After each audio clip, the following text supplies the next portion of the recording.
وعلى أشرف الأنبياء والمرسلين سيدنا وحبيبنا ونبينا محمد وعلى آله وأصحابه ومن سار على نهجه إلى يوم الدين أما بعد. Ma'asyiral muslimin wal muslimat, para hadirin jamaah salat subuh rahimani wa rahimakumullah. Alhamdulillah, kita kembali bersyukur kepada Allah. Kita memuji Allah Subhanahu wa taala karena di pagi hari ini, di hari Selasa sebagaimana biasa, Allah Subhanahu wa taala masih mengaruniakan banyak nikmat-Nya kepada kita. Kita masih diberikan kesehatan, kekuatan, taufik serta hidayah dan inayah dari Allah Azza wa Jalla, sehingga pagi hari ini setelah melaksanakan kewajiban kita sebagai seorang hamba untuk melakukan salat subuh secara berjamaah, walhamdulillah, kita masih diberi kemudahan juga untuk duduk di majelis ilmu, untuk mengkaji firman-firman Allah Subhanahu wa taala di dalam Al-Qur'an.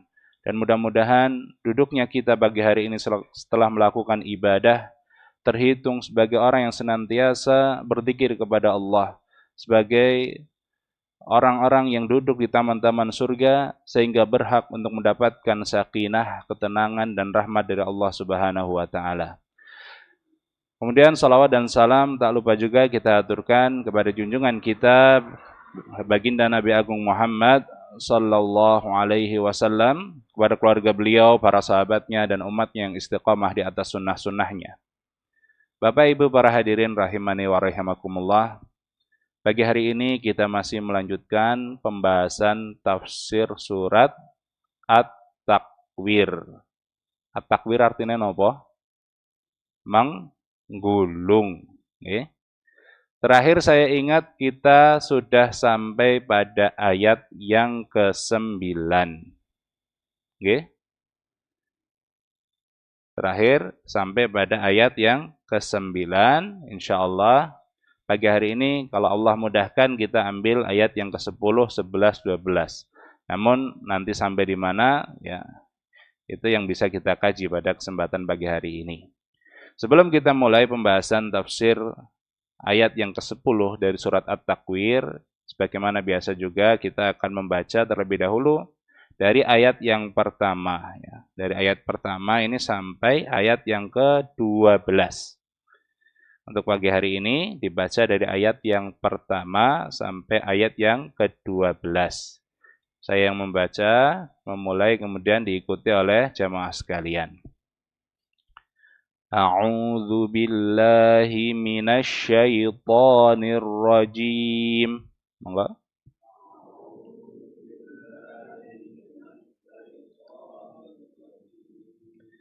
Bismillahirrahmanirrahim.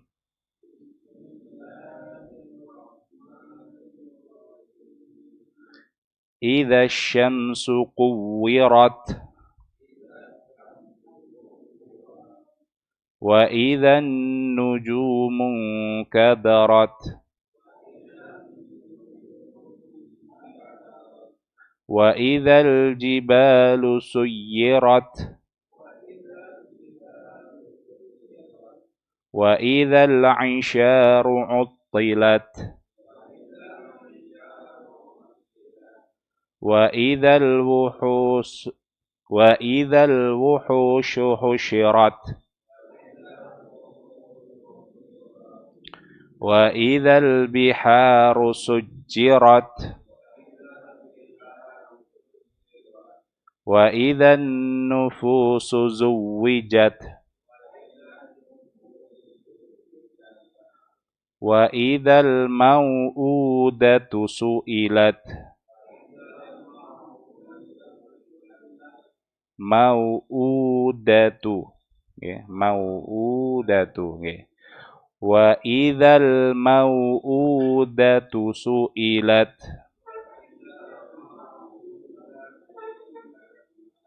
bi ayyi dzambin qutilat wa idzas suhufu nushirat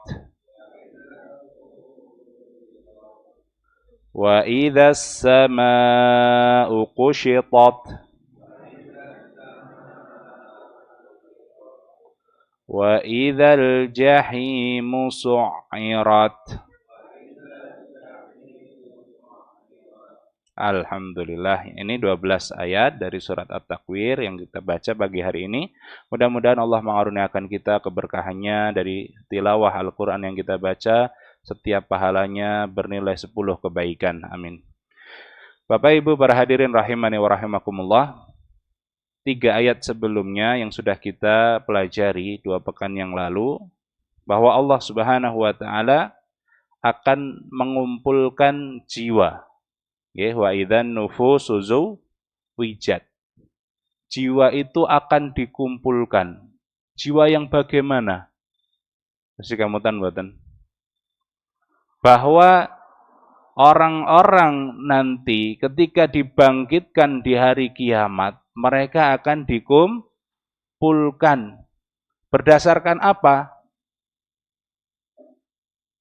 Berdasarkan asal daerah. Wong wijahan karo wong wijahan kabeh.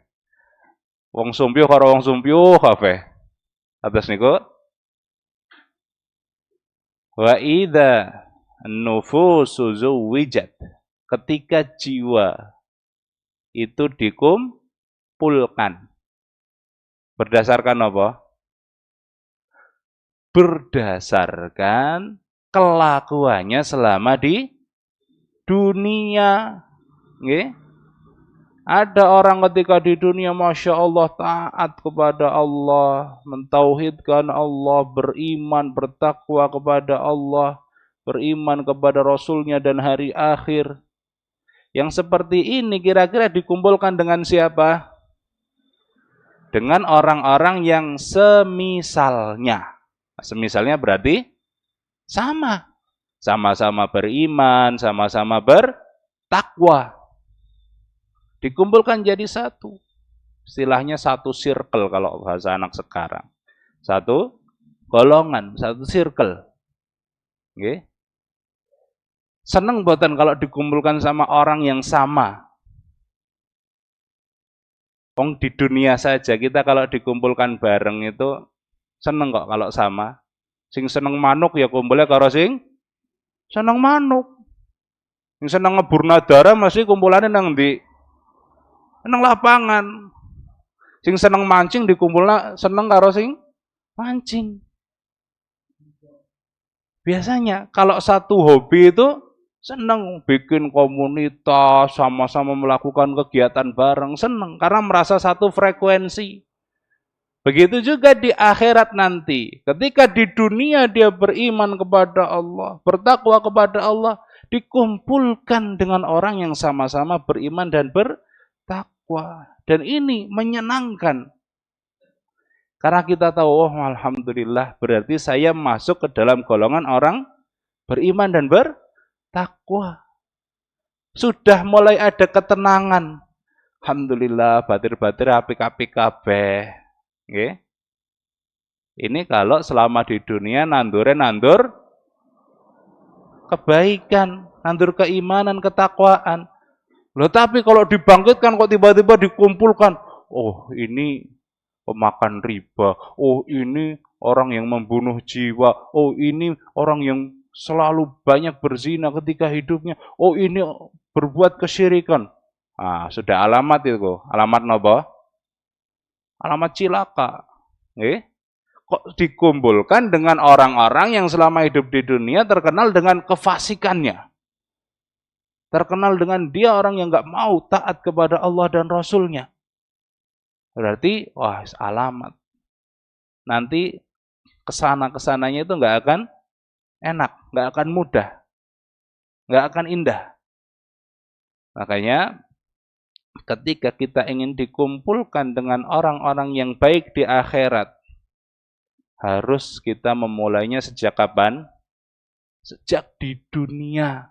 Okay? Sejak sekarang. Mumpung masih diberikan kesempatan untuk hidup, mumpung masih bisa berbuat baik, segera berbuat baik. Karena kalau ditunda-tunda, kita tidak akan tahu. Engko bae lah ngamale ya mengkono wis mandan sepuh lah. Sike sinom ya kuat diseneng-seneng nadis sit awake. Iya kalau usianya sampai. Maka dipersiapkan sejak sekarang. Kita ingin dikumpulkan dengan siapa? Dengan golongan orang-orang beriman, ashabul yamin. Atau menjadi bagian dari kelompok orang-orang yang selama di dunia menentang Allah dan Rasulnya, dan di akhirat mereka digiring masuk ke dalam neraka. Ini makna wa idzan nufusu zuwijat. Wa idzal mau'udatu su'ilat. Dan Allah bertanya kepada siapa al-mau'udah? Al-mau'udah itu anak perempuan yang dikubur hidup-hidup. Ditanya. Apa pertanyaannya? Bi ayyi dzambin qutilat. Karena dosa apa kok dibunuh? Okay. Ini sebenarnya peringatan keras bagi sebagian orang Arab pada waktu itu, yang sebagian kabilah, sebagian suku mereka ketika diberikan kabar gembira dengan anak perempuan, bukannya berbahagia karena punya keturunan, tapi malah sedih muram, ya. Wajahnya berubah, menghitam. Ya, menghitam ini adalah ibarat kalau dia begitu tidak senang. Ya. Maka pilihannya daripada nanggung malu seumur hidup diblesak nang sisan. Na'udzubillah. Bayi-bayi yang tidak bersalah itu ditanya, kenapa kamu dibunuh? Maksudnya Allah Subhanahu wa taala mengecam perbuatan orang-orang jahiliyah yang tidak memuliakan perempuan. Dan sebaliknya dalam Islam perempuan dimuliakan. Ya, perempuan itu dimuliakan bagaimana? Dijaga haknya dalam Islam, ya. Sebagai istri ada haknya, sebagai anak perempuan ada haknya, ya, sebagai seorang ibu ada haknya sendiri. Ketika wafat pun berhak mendapatkan waris. Itu Islam menjaga haknya. Allah tentukan sendiri. Bahkan yang diuji dengan anak perempuan, dalam arti punya anak perempuan 2, 3, dia jaga, dia didik dengan baik, maka itu akan menjadi syafaat baginya nanti di hari kiamat. Maka dalam Islam perempuan itu begitu dihormati. Ketika perempuan itu bisa menjadi sumber fitnah bagi orang lain, Islam menyuruh untuk menutup auratnya. Agar apa? Agar tidak menjadi sumber dosa bagi orang lain. Walaupun mungkin sekarang ya yang disalahkan laki-laki, salah orang jaga pandangan. Lah kepikiran jaga pandangan, nggih? Wong nganggo klambi pe kurang bahan tenggo bae. Ya bantulah sama-sama nggih. Yang perempuan nutup aurat, yang laki-laki juga ghaddul basar. Menahan pandangan. Long sudah tahu kadang menjadi sumber fitnah bagi orang lain, sengaja pakai pakaian yang mengundang syahwat. Maka saling menjaga, dan Islam memuliakan itu dengan memakai khimar, kerudung, ya. Agar apa? Agar perempuannya tenang, beraktivitas, tidak menjadi sumber fitnah bagi orang lain, dan dia bisa menjaga dirinya sendiri, tidak digoda. Sehingga tidak menjadi sumber dosa. Maka di sini bukti bahwa Islam itu memuliakan perempuan.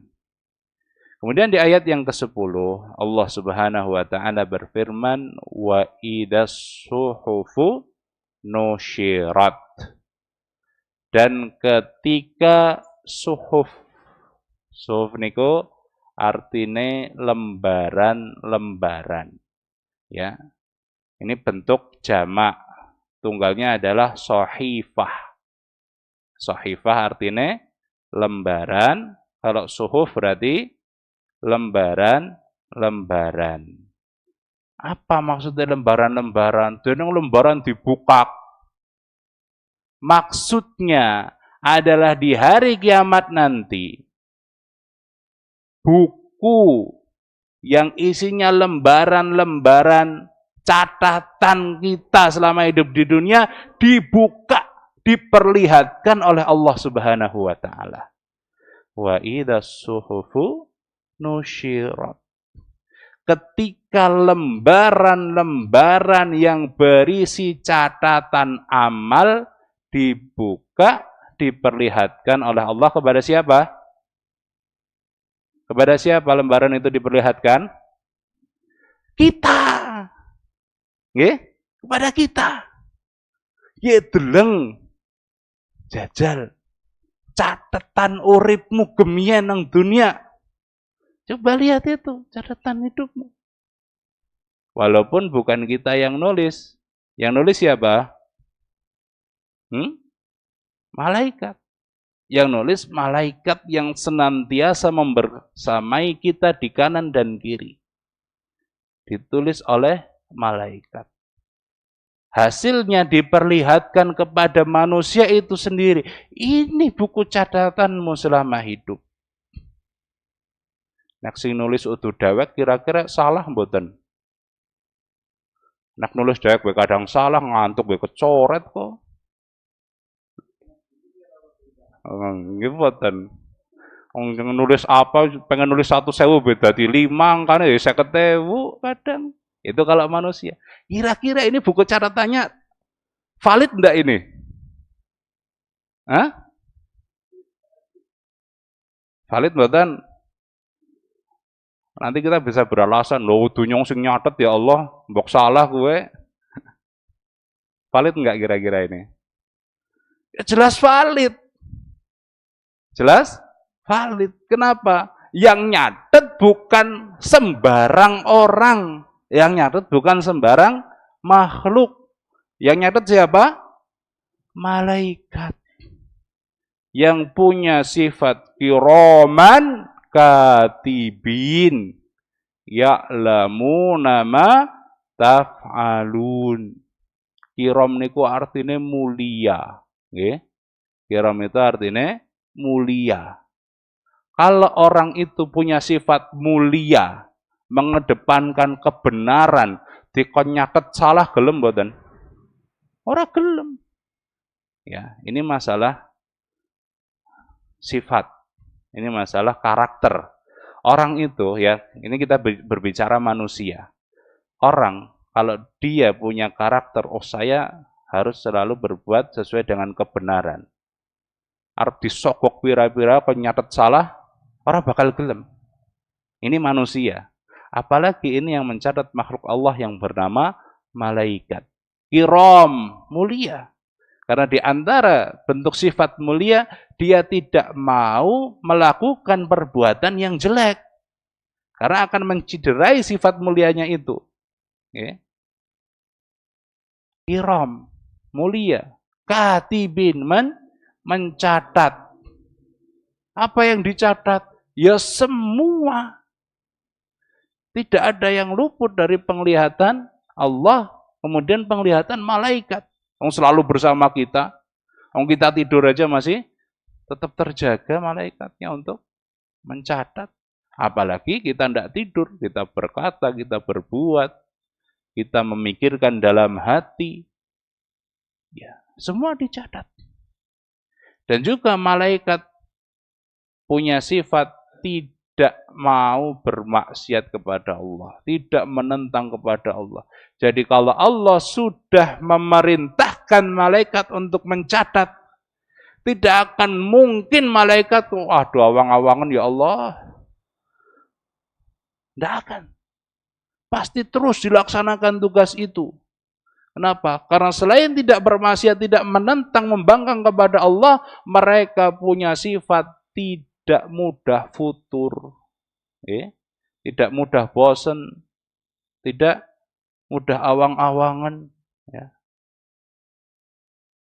Mereka tidak bermaksiat. La ya'sunallaha ma amarahum wa yaf'aluna ma yu'marun. Mereka tidak futur. La yafturun. Orang anak keselek. Itu malaikat.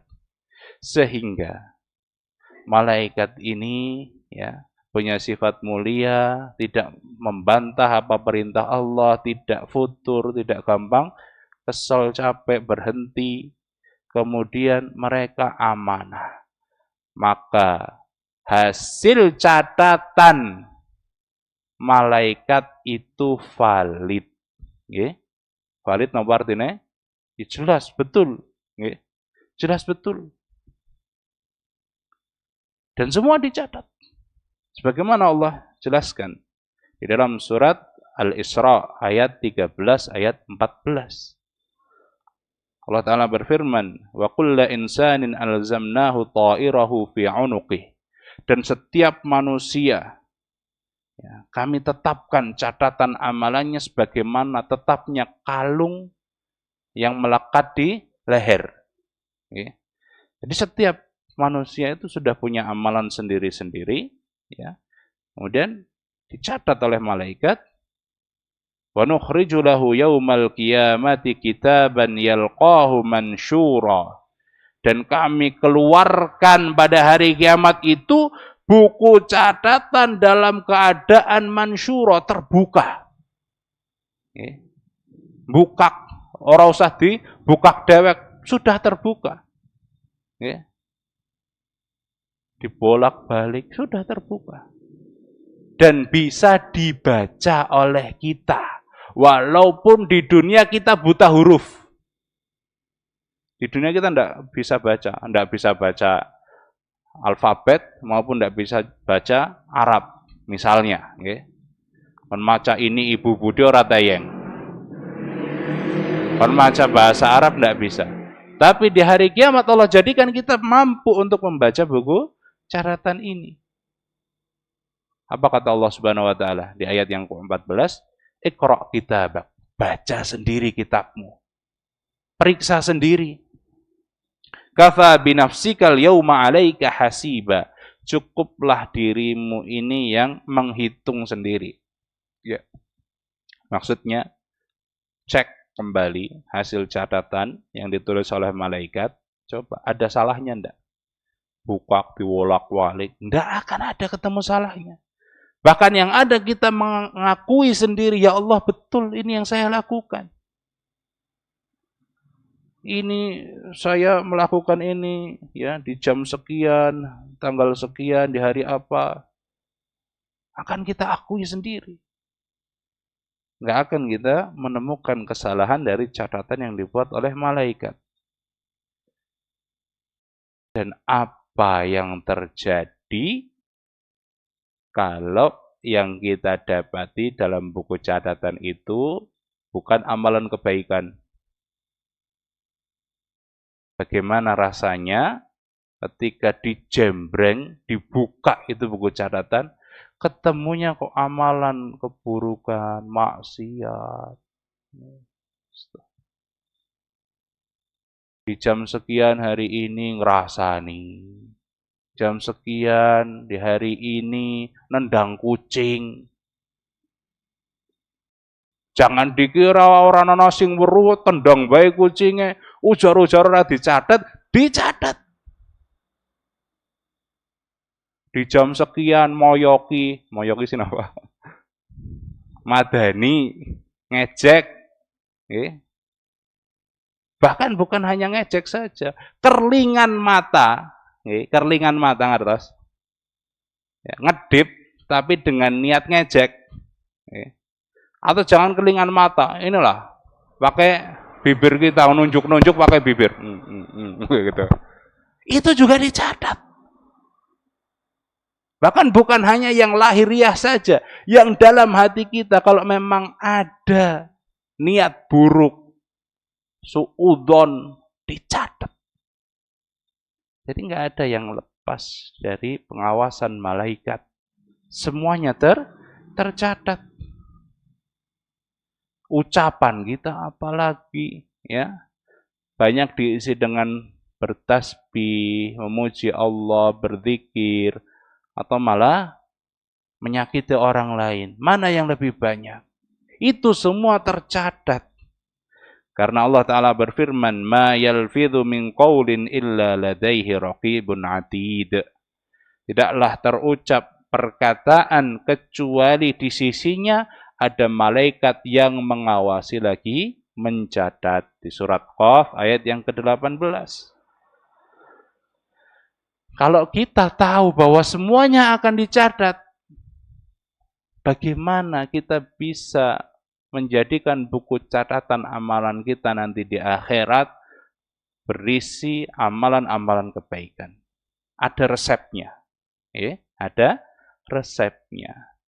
Di antara resepnya, sebagaimana yang disarankan, diperintahkan oleh Nabi kita Muhammad SAW dalam hadis riwayat Imam Tirmidzi, kata beliau SAW, min husni islamil mar'i tarkuhu ma la ya'nihi. Di antara tanda baiknya keislaman seseorang, dia meninggalkan sesuatu yang tidak bermanfaat baginya.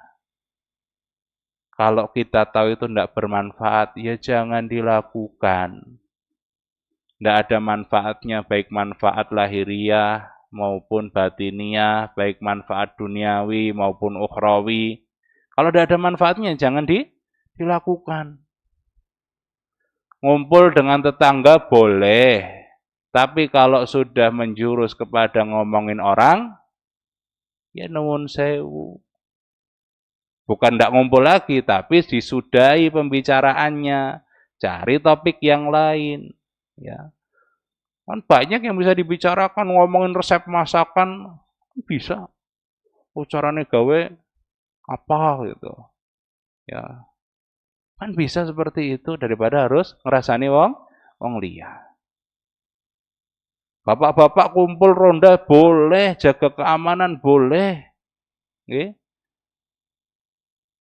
Tapi kalau sudah ngomongin yang tidak benar, ya di stop pembicaraannya. Apalagi sudah suudon, kaya pakai bar munggah jabatan, bar nyokok apa ya? Astagfirullah. Ya. Ini bapak-bapak juga kadang tidak lepas dari membicarakan orang lain seperti ini. Maka itu di stop, ganti topik yang lain. Ya. Kalau kita diajak ada acara, dolan yuk, ana apa sih? Ana dangdutan. Gelem ora? Wong malah ngarep dewek. Ya. Buat apa? Desak-desakan gitu ya. Nanti terjadi perkelahian. Ya sudah, min husni islamil mar'i tarkuhu ma la ya'nihi. Di antara tanda baiknya seseorang meninggalkan sesuatu yang tidak bermanfaat untuk dirinya. Baik manfaat lahiriah maupun batiniah, baik manfaat duniawi maupun akhirat. Maka minimal cari yang ada manfaat duniawinya. Tapi tidak melupakan manfaat akhirat. Itu minimal. Kalau nggak ada manfaatnya kita timbang, nggak ada manfaatnya buat saya. Ya sudah, cari kegiatan lain yang bermanfaat. Daripada ngerasani tangganya mending zikir, nambah pahala. Dan Nabi SAW juga memberikan saran. Dalam hadis riwayat Imam Bukhari, beliau SAW bersabda, "Man kana yu'minu billahi wal yaumil akhir, falyaqul khairan aw liyasmut." Barang siapa beriman kepada Allah dan hari akhir, hendaklah dia berkata yang baik atau diam. Kalau susah mengucapkan hal yang baik, kita belajar untuk diam. Okay? Karena bagi sebagian orang, kalau tidak berkomentar itu rasanya kok abot. Okay? Ada kejadian apa sedikit dikomentari. Tanggane ming sertok di komentari. Maka yang lebih baik bagi dia belajar bagaimana diam. Karena diam juga membawa keselamatan. Tidak melulu kita ngomong itu yang membawa keselamatan, tapi diamnya kita juga membawa keselamatan. Kalau orang sudah banyak berbicara, apalagi berbicara di luar bidangnya, apalagi semua hal dikomentari, maka kesalahannya akan lebih banyak dibandingkan benarnya. Maka kita berusaha menjaga lisan kita ini. Kalau itu bermanfaat kita ucapkan, ya. Kita zikir, kita baca Quran, itu kan bermanfaat. Ya, kita lakukan. Atau misalnya ada orang butuh saran, butuh nasihat, kita nasihati. Ya. Ada tetangga datang, Pak Nuwun Sewu, ini mohon sarannya, mohon masukannya. Ini saya kalau mau bikin acara di sini, bagaimana? Ya. Kira-kira kalau nutup setengah jalan boleh apa enggak? Kasih nasihat. Ya, kalau nutup jalan ya sebaiknya jangan cari yang tidak nutup jalan sehingga orang tidak terganggu. Ya kita kasih masukan baik itu. Ya. Mudah-mudahan terhitung sebagai pahala. Berusaha. Kalau tidak ada kebaikan yang dihasilkan dari ucapan kita, maka kita lebih perlu untuk belajar di diam. Kenapa? Agar tidak menambah banyak catatan kita di hari kiamat nanti. Ya. Jangan sampai begitu dibuka, dijembreng, diperlihatkan. Loh, sini kok komentar pedas, ya, komentar mengejek, termasuk di media sosial. Ya, di Facebook, di Twitter. Hati-hati dengan jempol kita. Oke. Karena jempol ini sebagai pengganti mulut. Apa yang kita tulis dengan jempol sama seperti apa yang kita ucapkan. Kalau yang kita tulis keburukan, itu juga akan menjadi catatan jelek kita di hari kiamat. Ya, jangan senang berucap atau menulis yang buruk-buruk. Kenapa? Wa idas suhufu nusyirat. Karena suhuf, kitab catatan amal kita nanti di hari kiamat akan dibuka, diperlihatkan kepada kita sendiri. Wa idas sama'u kusyitat. Ya, di ayat yang ke-11 Allah Ta'ala berfirman, dan jika langit itu kusyitat. Apa itu kusyitat? Dilenyapkan. Ya, bagaimana cara dilenyapkannya? Jadi langit ini adalah salah satu makhluk Allah yang besar, yang senantiasa kita lihat, yang menutupi ya, bumi ini.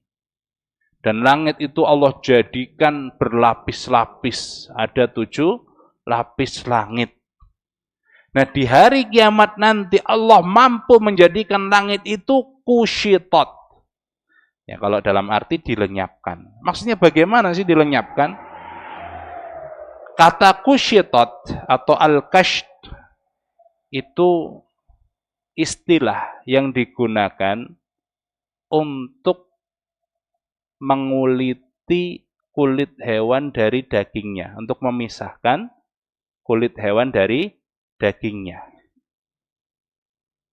Kalau kita di Indonesia ketika kurban itu memisahkan kulit dari daging dengan cara apa? Dikelet kan biasanya. Nah, kusyitot itu dia mengambil kulit, memisahkan dari dagingnya dengan cara dicabut dengan keras. Okay. Disembret, no. Ya bukan disembret, artinya ya kulitnya itu ditarik dengan keras sehingga terpisah dari daging. Itu makna kusyitot, al-kasht. Jadi diambil ya dengan keras sehingga antara kulit dan daging terpisah. Begitu juga langit di hari kiamat Allah ambil, ya, Allah tarik sehingga terlepas. Ya. Setelah terlepas hilang. Hilang di sini maknanya sudah tidak bisa kita lihat sebagaimana biasanya lagi. Kenapa? Karena langit setelah dilepaskan oleh Allah Subhanahu wa taala itu digulung. Oke. Nah, ini ada tahapannya kan, kemarin sudah kita jelaskan di awal-awal bagaimana takwir. Langit itu digulung. Matahari digulung. Nah, ini langitnya yang dilepaskan kemudian digulung. Karena Allah Subhanahu wa taala berfirman, "Was-samawati matwiyatum biyaminih." Ya, di surat Al-Mu'min itu, dan langit pada hari kiamat nanti digulung di tangan kanannya. Maka kita nggak akan bisa melihat langit lagi.